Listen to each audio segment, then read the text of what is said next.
Hi, and welcome back to my YouTube channel. So today I'll be showing you all something really interesting. So sit back, relax, and enjoy.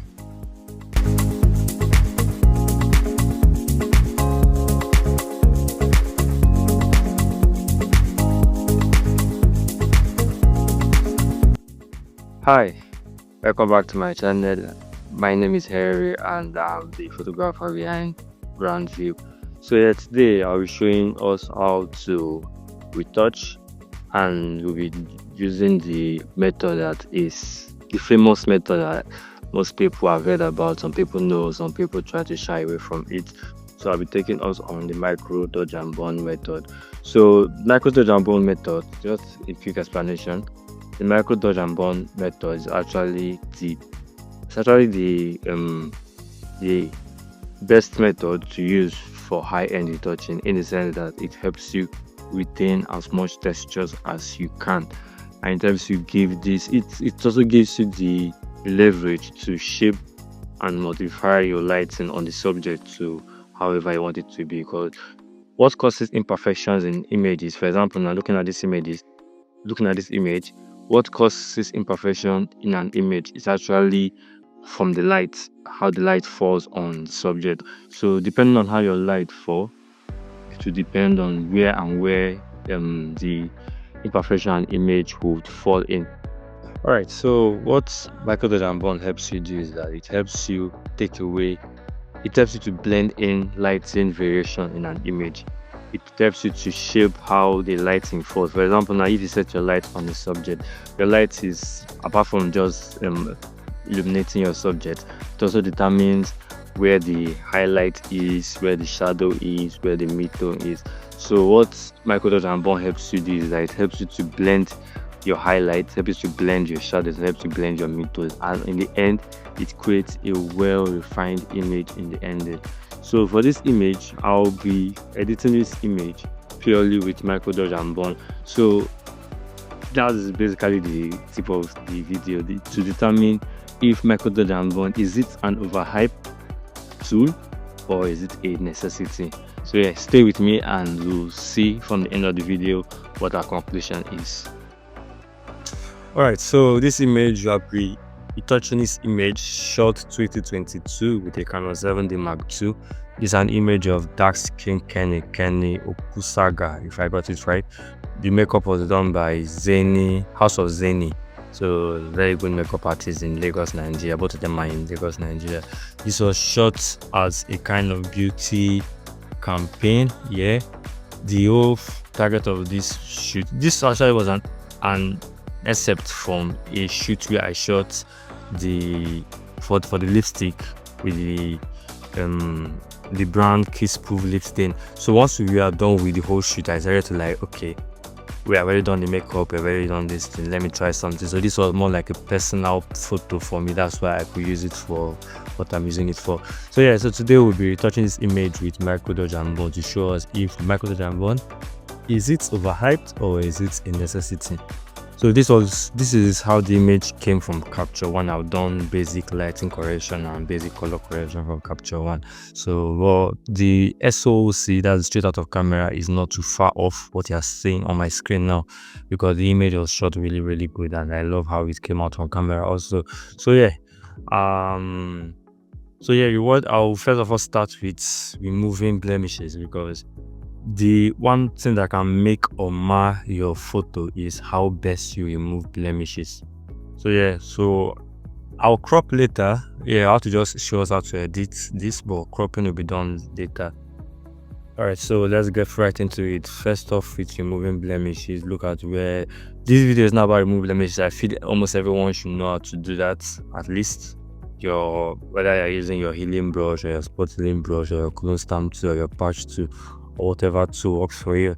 So me, I dabble all the fours, like all of them: spot healing, clone stamps, patch, anyone that works for a particular blemish how to remove, then I use that. So not to make this video long, this will just be for micro dodge and burn, and we'll come back to after I'm done with removing the blemishes and all.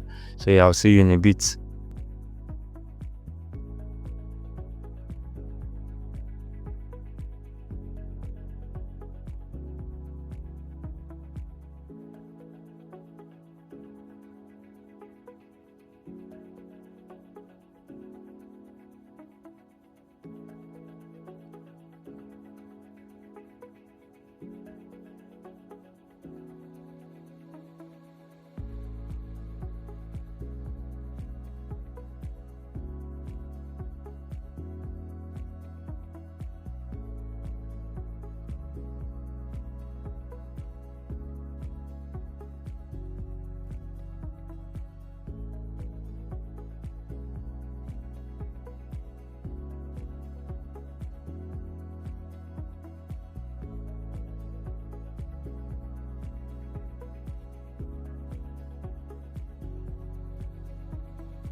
Okay, so we're done with blemish remover, and it has some blemishes, but I think this is the best that I want to go for this image.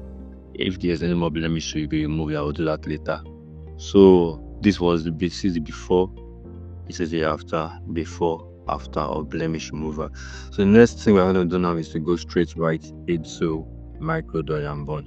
So from the name micro dodge and burn, which is basically dodge and burn, but unlike the global dodge and burn where you do highlight on highlight, shadows on shadows, for micro dodge and burn we are doing highlights on shadows, shadows on highlights. But then they'll put like this: highlights on unnecessary shadows, shadows on unnecessary highlights. I hope you understand. So what it means is that basically when you shoot an image with your light, whether natural light or off camera flash, as long as you are creating a 3D object, no, a 2D object does not have depth, so it is basically a flat surface. But a 3D object has shadows and depth in it, and for it to have shadows and depth in it, it is caused by how light variation fell on the image, making it have a kind of highlight on one side, making it have a kind of shadows on one side. So that's what gives it the depth to form a 3D image. So basically, to do this image now, to do micro dodge and burn, basically using your highlights, your brush, because we are making use of brush to do micro dodge and burn, unlike frequency separation where you use mixer brush. For micro dodge and burn, for dodge and burn, basically you are using your brush tool. So I'll turn my brush tool on. Then I'll show you how to create the layers from scratch. So I personally use curves to do my dodge and burn. Anything dodge and burn I use curves, whether micro or global. So I open my curves, then I take my slider. Basically there's no number that you should carry the slider to, but for me I like leaving it at this level. I don't know if you can see it, but I like leaving it at a level that is not too much, just basic, because to be honest, micro dodge and burn is destructive.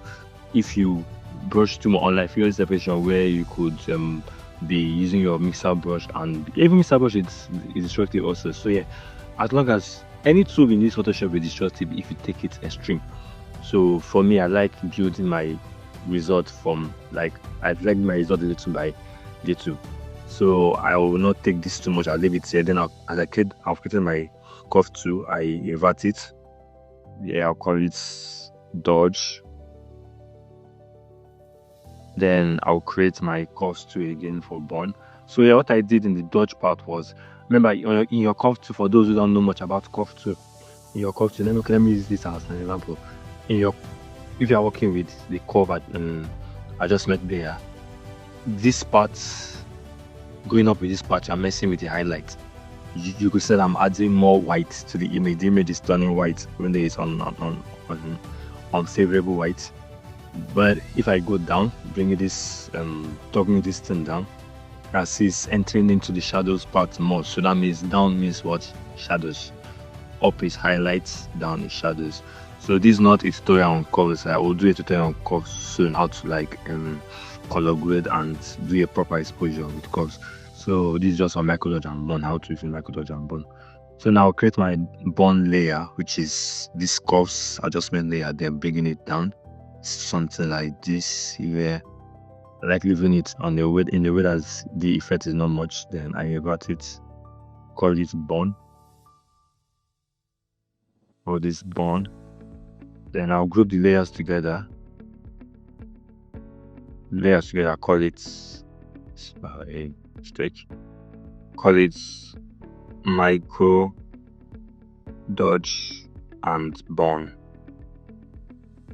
Don't name it well, because this is a tutorial that I'm naming all this. If I was editing my own, I would have just jumped right into it. So now we have our layer, which is the dodge, which is the burn. Then as you can see, okay, let me explain light variation. Okay. So when you shoot with a clamshell lighting setup, that's basically a butterfly lighting setup with a reflector beneath to fill in the shadows. So what you get is you get something like this. You get the highlights here, right? Get the highlight here. Okay, let's call highlight H. Yes, H. You get the highlight on the forehead. Then when you get the highlight on the forehead, the remaining part here, which is here and here, fall into shadows, which is what S, call it S, right? Then also the lighting setup you use will create a highlight on the nose part too. Normally that's what you create. Also create a highlight from this place, on that edge. Create a highlight on this place. Highlight on this place. Create a highlight on this place also. So yeah, this is for the highlight when you use your clamshell or butterfly lighting setup, any of which. Then it creates a shadow. This same light that fell on this nose creates a small shadow around this part of the nose. So I've already used under this X. Yes, then create another one around this part of the nose. S, create another one around this part of the nose. Sorry, create another one on this part of the cheek. Sorry, S, create another one on the right side of the cheek. So on the left side of the cheek, yeah, this is left, yeah, this left side of the cheek, come from my right, so this is the left side. So it creates another shadows here and here also. So basically, when you shoot a clamshell like a setup or butterfly setup, this is what it creates. I'm just focusing on the face now. It also has an effect on the neck and other part of the body, but we are dealing, because once you have mastered getting your face to be what you want, you could work on the other part of the body much better. So when you shoot with a clamshell light setup, for example, now you get a highlight on the forehead, get a highlight on the nose, you get a highlight on under the nose too, but most times I'm not going to put that in the case scenario, where you get a highlight under the mouth too. Then you get a shadows at the two sides near the forehead, you get the shadows at the two sides near the nose, you get the highlight also on this part of the body, which is what's this called now, near the eyes, like under the eyes. Then you get the shadows at the two sides of it, so I get the shadow at the two sides under the mouth also. So what you know about this now, if you're doing global dodge and burn, what do you do? For those who are reading global dodge and burn, if you're doing global dodge and burn in this, let's assume this layer I created, or this micro dodge and burn, was a global dodge and burn layer. What I would have done is that I would have done highlight to highlight. I would brush this to, when you do dodge and burn, what you do is to add more punch to a particular place where light fell. You're adding more feel to it, because most times when you do frequency separation tends to flatten the depth in your image. Because if you do frequency separation too much, your picture can look too deep, to be very honest. If your ISA brush settings are too much, your picture can look too deep. So what the global dodge and burn does is that it adds that punch to your image, adds that depth back to your image. So if you are doing global dodge and burn here, for those, this is not global dodge and burn tutorial per se. You are doing global dodge and burn, you highlight on highlight, you use your brush to set on highlight, which is, let me assume you are using dodge, set on dodge. Then you brush on the highlight because you want to add more light to it. Then you go to your burn, go to shadows, and then do on the shadow, brush on the shadows to darken the shadows, or to darken the shadows. But now for micro dodge and burn, we are not doing like that. So basically, all micro dodge and burn means is that you are using your highlight layer, which is your dodge layer, to brush on an unnecessary shadow, even like to make that shadows on that place to look even with its surroundings. Alright, so basically, to sum up everything I've said, is that micro dodge and burn, what it helps you do is that your dodge layer, it helps you to brush out unnecessary shadows in the image, even out those shadows, those black spots or shadows, because let's call it black spot now, even out those black spots or those shadows in the image, and making it look better, making it look aesthetically better. Then what your burn to does that it helps you in brushing. Your burn to is basically your shadow layer. What it does is that it helps you to brush on unnecessary highlights, and it helps in evening it out and making that place to look better. So without further ado, let's get started. Now, you could agree with me that you can't really tell where the unnecessary shadows and highlights is in this image, because the image basically you are seeing everything. Just like how if you are doing frequency separation and your textures are much, you can toggle off your high pass layer and you work with only your blur layer, and you can now do whatever you can do. Then you toggle it on and you see that your image is much better than how it was before, without you even have to watch the textures as you are doing the frequency separation. Same thing with micro dodge and burn, but you can't necessarily tell where the variation or the uneven lighting spot in the image is. But how we can do that is by creating a black and white layer. So create a black and white layer. So what black and white layer does for you is that it helps tell you where the issue in your image is. Let me create an empty layer now. Again, with my brush tool. Now, for example, now you agree with me that this part of the image, okay, let me use patch tool instead. You agree with me that this part of the image is not looking nice. So what we can do here now is we will use our dodge layer, which is highlight, to brush on this dark spots here, and then we make it better. Same way with somewhere here. Same way with somewhere here too. This place is having, there's a highlight here that is not looking nice. So we'll use our bond layer to even it out and blend it out. So that's basically what black and white layer does for you in micrododge, but it helps you see your image better. It helps you see the flaws, the lighting flaws in your image better. So okay, this is nice, but I think I have to reduce my red more so I can see more shadows. Yeah. Then take yellow a little bit. But yeah, your basic black and white can help you actually visualize what you need for the job.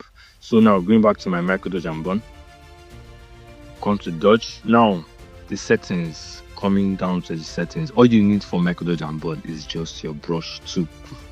It is just your brush tool, your basic brush tool. Then the settings I use, opacity is 100. Okay, let me see if I can explain what opacity and flow is.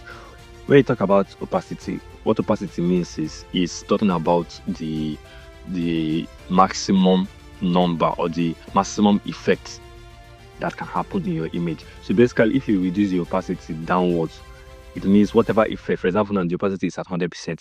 If I do any effect on this now, it's giving me 100%.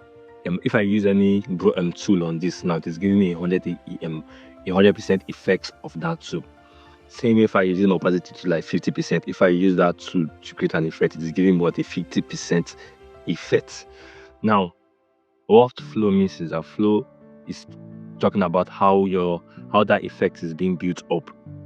For example, now if my flow is at 100%, my opacity is at 100%.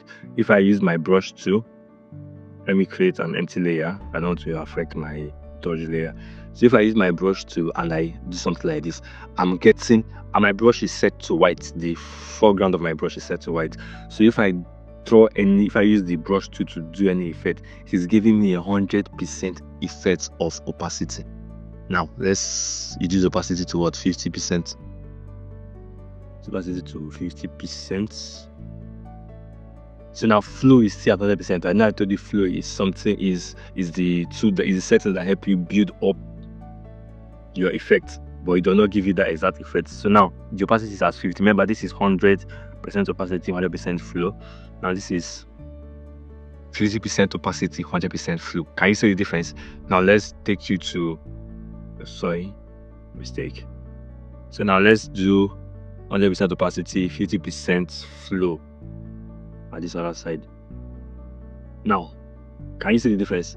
Now, the difference here means that this one at the middle, which is 100% opacity, 100% flow, is telling you that the brush is at 100% effect. The effect it gives at 100% effect. And then what flow means is that as you brush, as you stroke once, as you brush once, you are getting 100% effect. Yeah, the brush movement is 100% and the effect is 100%. That's what the center means. That's why you're having pure white. But when the opacity was 50% and your flow 100%, what it means is that you are having 100% movement of your brush, but the opacity of that white is what is 50%. Now the one at the right hand side, the opacity is 100%, the flow is what 50%. What this means is that your brush is at 50%, but your brush opacity is at 100%, but your flow, that's the movement, is at 50. What it means is that you need two strokes of your brush to get this exact stuff. So if I apply this again on this exact stuff, what do you get? I get exactly what is at the center. But if I apply it here where the opacity is 50% and the flow is 100%, so basically I hope we get what flow and opacity and what flow and opacity means.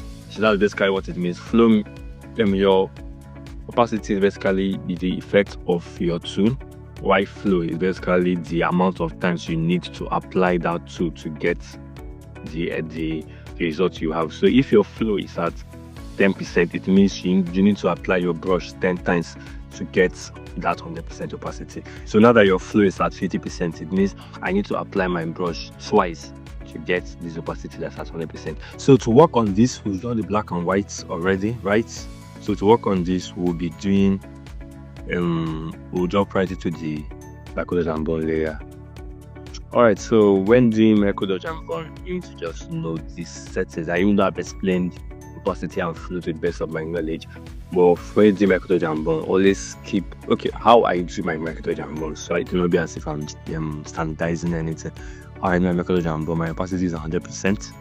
My flow is between 1 to 2%. I don't go beyond 1 to 2%. But for this tutorial, I'll be working with 1% for flow. So for those that paid attention in the opacity and flow discussion, what this settings does is that the opacity is at 100. The effect is being on that place that I'm stroking with my brush in the image is actually 100% effect. But for me to get that 100% effect to be visible in the image, I need to stroke it 100 times, because 1% means I need to do 100. Like remember, 1 times 100 is what is 100. Just like how when the flow is at 100%, I told you it was 1, because 100 times 1 is 100. So and since it's at 1% now, it means I need to stroke that particular spot 100 times for the brush effect to become the full effect or the full opacity. So this helps us in micro dodge and burn, because in micro dodge and burn you don't want to turn you don't want to turn this particular place that I told you that is uneven into a white brush or a white effect. You just want to just smoothen it out, not smoothing, you just want to just blend it out or make it even. You just want to just reduce the effect of the shadow or the unevenness in that place and make it much more even. And for you to do that, you don't want your brush to be very, very high. So that means your flow should not be as high. Your flow should be very, very, very low. So you can take your time to build up the effect you want. So jumping right into it. Now, starting with dodge, you can start with anything, but I've already taken my eyes on this particular unevenness here, so I think I have to start with that. Remember, as I told you, what micro dodge and burn does is that your dodge layer, you dodge on the shadows, then your burn layer, you burn on the highlight. For your dodge layer, you dodge on the unnecessary shadows. For the burn layer, you burn on the unnecessary highlights in the image. I hope you understand. So now let's get right into it. So everything is set. Remember, we are working with mask. So for a black mask, you are using a white brush. This is not a masking tutorial as well. I pray we understand that. So for those that don't understand, we're working with this is called a layer mask. It helps you make your, basically I told you from the onset that most adjustment tool in Photoshop are destructive, but when you work with mask, you can be able to reduce the destructiveness in it. I can be able to go back and correct any mistake you do, and to do that you work with what layer mask. But when you work with a black layer mask, it means you have inverted the effects of that image. So what a white brush does for you, it only applies that effect on that particular spot you want it to apply. And what a white layer mask does is that it keeps the effect on the image. And a black brush, what the black brush will do for you is that it removes that effect from the particular spot you have brushing on that image. So black layer mask goes with white brush, they complement each other. Black layer go with white brush, they complement each other. Then white layer mask go with black brush, they complement each other. So black layer mask inverts the effect, white brush reveals the effect on the spot that you want it to reveal. But white layer mask shows the effect, and then black brush hides the effect on the spot that you don't want it to show. So we are working with black layer mask because I don't want it to affect the image. I don't want the effect of the brush to affect the image. I want it to only show or to reveal the effect on a particular spot only. So come to this shadows part here that's looking uneven, and then you dodge, It does. You don't brush like with force, you just take your time. By the saying, that's why people don't want to jump into doing micro dodge and ball, because it kind of takes time actually, because you have to take your time in knowing what you are doing and you don't have to rush it, especially since you're starting out learning it. But I said the flow matters. If this flow was in 10%, as I'm brushing little by little, the effect will be showing a lot. Let me show an example. So let me make our flow 10% and show you an example. Let me off the black and white. Now, because of my flow was at 10%, the effects, it actually worked, but to be honest, I'm not a fan of having too much effect all at once. I like building up my effect. And to be honest, when the micro and breeze, your flow should not be more than 2%, so that you're not going to trace somebody's face, because micro and bond is destructive a lot. You can be enjoying stroking your brush one up and down, up and down, up and down, until you off your black and white and you see that you have completely shaped the person to something that the person was not before. So take your time and build up your image. So not to be explaining too much further again, let's just this. So yeah, so I hope you guys. So I'm working with 1% and then stroking. Yeah.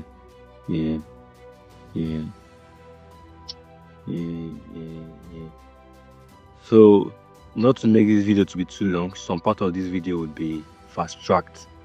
So the part I wanted to explain, I'll explain on it. So yeah, I'm done with this particular spot. So let me show you the before and after. This is the before, this is the after. My flow was at 1%. So it was those consistent brushes that I was doing that blended this particular spot. Those consistent brushes that I was doing that blended this particular spot and made it to look much more better than before. If I toggle the black and white off, this is the before, this is the after. This is the before, this is the after. You agree with me that the shadows that was here before, the black spot that was here before, was not really adding aesthetics to the picture. It was making it look not so flawless. But with micro and I was able to take away that black spot and even it out. So this is just the beginning. Let's not get too excited. But yeah, just stay with me as I continue. So it's not compulsory that you must do your dodge first, then do your burn. No, as you're dodging, you can be burning. As you're dodging, you can be burning. So let me go to burn. So it just depends on what your eye sees. That'll tell you what you need to do. So just watch me do this. Remember, I told you don't necessarily need to zoom all in.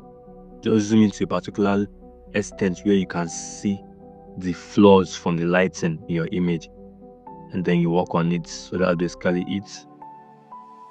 So how to dodge here? I don't like the blacks here. Dodge here.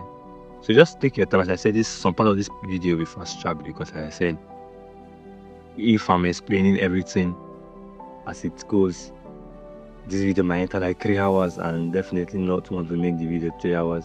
So I'm burning some whites, some highlights, some unnecessary highlights that I don't like here. So everything is actually based on you, based on what you see. And since I from the definition I did with the layer mask and brush, if you make a mistake by burning on a place that you should not burn, you can easily change your brush to black by pressing X on your laptop, and then you increase your flow, because if you are using 1% flow to restore back an effect you did, it will take a lot of time. So you can increase your flow to like 30% or to 100% and restore it back, and then change it back to white, and then you store your flow back to 1% and continue working. So yeah, I think that will be enough explanation for now why I did. So this particular place, how to burn this particular place. Yeah. Okay. All right. Let me show you what I've done so far.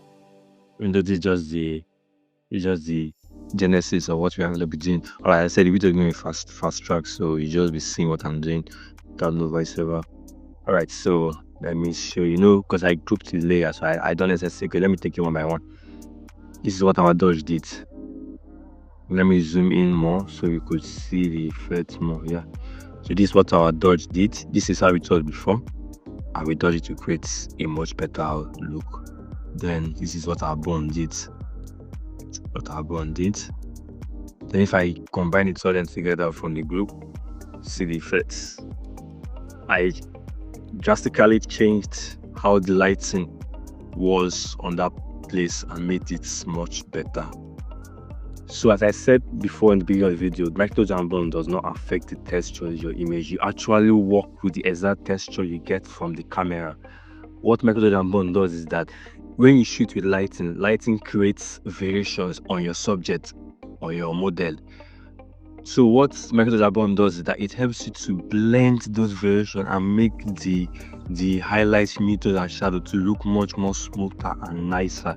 Because from how it was shot, after we are done with blemish, removing the blemishes and all, you can still see that there are some uneven parts in the image which was caused from the lighting. Sometimes it can be from the person's skin, sometimes it can be from the person's skin, but sometimes it can also be from the lighting. So what micrododge one does is that it blends those parts. That is how I've been able to blend this particular spot and turn it from what you are seeing now to this. So I hope you understand what I did in this little section of the image. So the exact same thing I did here is what you apply on the rest of your image. It is not a one-click magic thing. It's all about patience, perseverance, and consistency. And plus focus. That's what it is. Patience, perseverance, consistency, and focus. Once you have this, you can master micrododge and bond with a lot of trials. And before you know, you have become somebody that is very, very much good at it. So that's all about it. So right now, just watch me do the micrododge and bond on the other part of the images. Alright, so let's jump right into it with black and white, toggle down. Let's go. Okay, so we are done with this part of the image. So the next thing is I'm going to keep doing the micrododge and bond on other part. So for example, now this part of the image, this black thing here is not supposed to be there. It's supposed to blend with what is here. So what do? We dodge it out. So with our dodge tool, come on, and with our opacity hang there flow at 1%, come and we stroke like this. Stroke like this.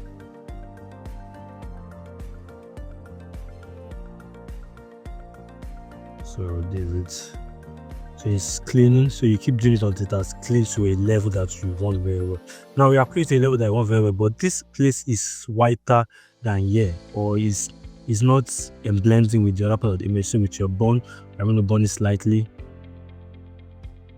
So micrododge and bond, there is nothing like, it's not as if there's any magic. It's just for you to just know any place that you feel there are unnecessary variations. You use your micrododge and bond, either your dodge or your bond, to blend it out. That's basically what all this thing does.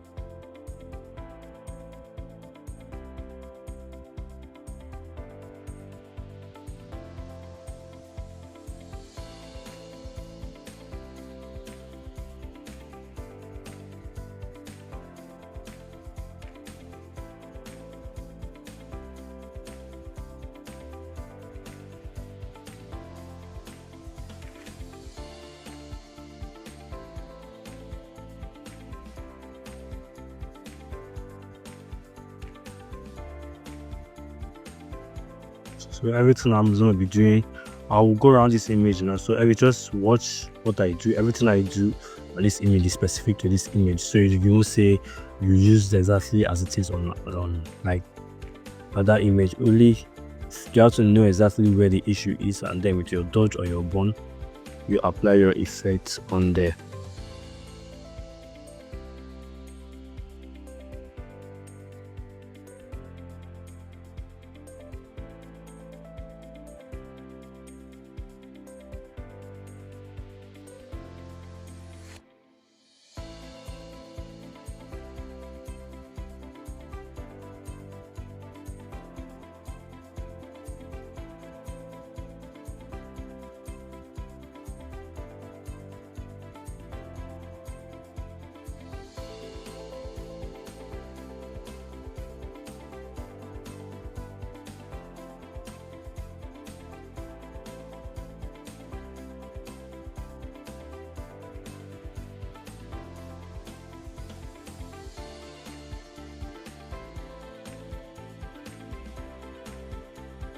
So in this part, there are some bone. But you know, when you take picture of like internally, with the lighting setup you use, you can have For example, like in this picture now, because of the lighting setup that we use, this is our highlight. Our highlight fell here, here, here, here, here. Then the shadows is surrounding it here, here, here, here, and everywhere else. So because of that, if we get any unnecessary shadows where the highlight is supposed to be, our dodge will help us take it out. So with your brush, you stroke. So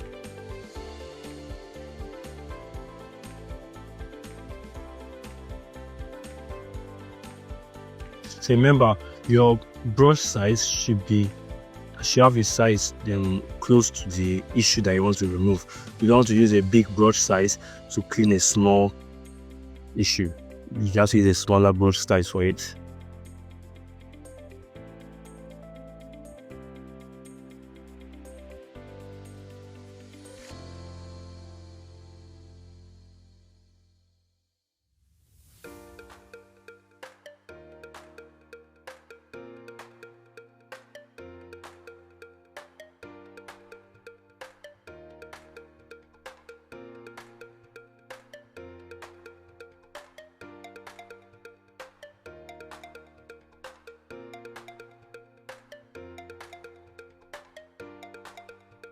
So this is what we've done so far.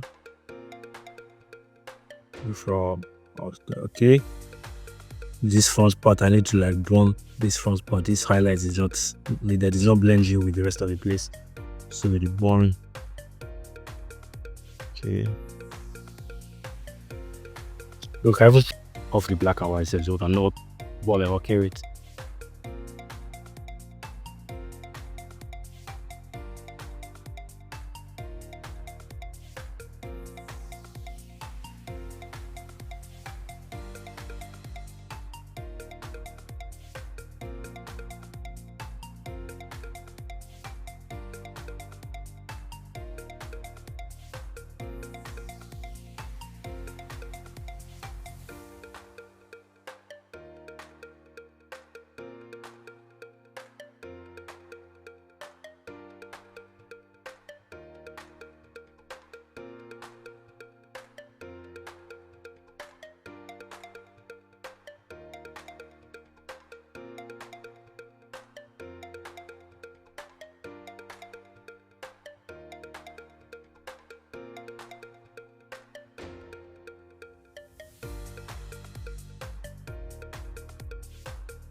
So for this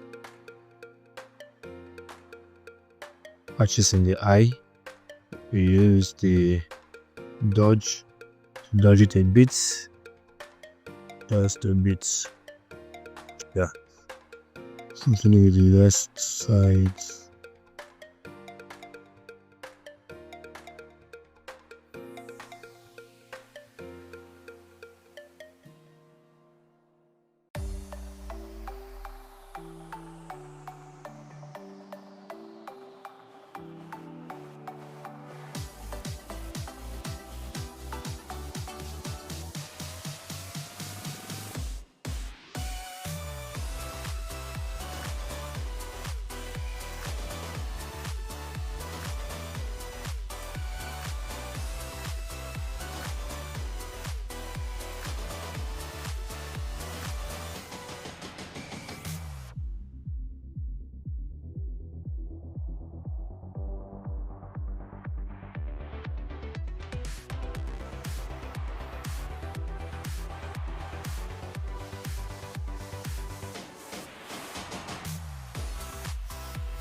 Okay, so this is how far we've gone with the images, and this is the before, this is the after. We've only done micro dodge and burn to be able to get the skin,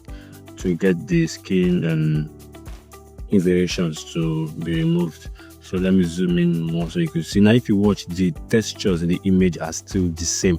This is the before, this is the after. Nothing happens to the texture. All we just did was the variations that were caused with the lighting that I used. We were able to like blend it out. So this is what we had before, and this is what we've done. It's just micro touch and burn. And let me show you the in photography they call it the surgeon effect. If I open with my Alt tool, if I hold on Alt, then I click on this layer mask, you could see what my dodge. This is my dodge. This is everything I did in my dodge. It looks like an X-ray. So this is what the dodge did. So it's just those little things that I did with flow of 1%. You might be, as I was doing it, you observe that the effect was not much, but when you continually do it all over the images, you tend to get a much better result. So this is what we did with dodge, like with with dodge. This is the pieces that we dodge in the image, everywhere that we dodge in the image. Now let's check out the bone. Remember, hold your Alt for Windows. I think for Mac is I was Mac again. I think Option, I don't know, but for Windows user, hold your Alt and then click on the layer mask. This is what we did with our bond. This is where we bond in the image. So let's take it back again. When we do micro dodge and burn, what we are doing is that on the dodge tube, and with our brush size of with brush effect of the opacity 100, flow 1%, what we do is that anywhere that we see a place that is an unnecessary shadow in an highlight area, we use the dodge tool to blend it out. Then for the burn, anywhere that the highlight is unnecessary in an area, you use the burn to blend it out. And this is what we achieve while doing that. This is the before, this is the after. Sorry, before, after, before, after. So when you just use the same procedure when doing your own micro dodge and burn. It's actually very straightforward, and it's actually also for the first time, or for the second time, or for the third time, it's actually a bit tasking in the sense that you do not want to do an effect that will not correspond with the person's skin. You have to take your time to make sure what you do blends with the person's skin. So now with everything that I've done, let's take it back from the background. This is from Capture One. This is with Photoshop and micro dodge and burn only. Blemish mover and micro dodge and burn only.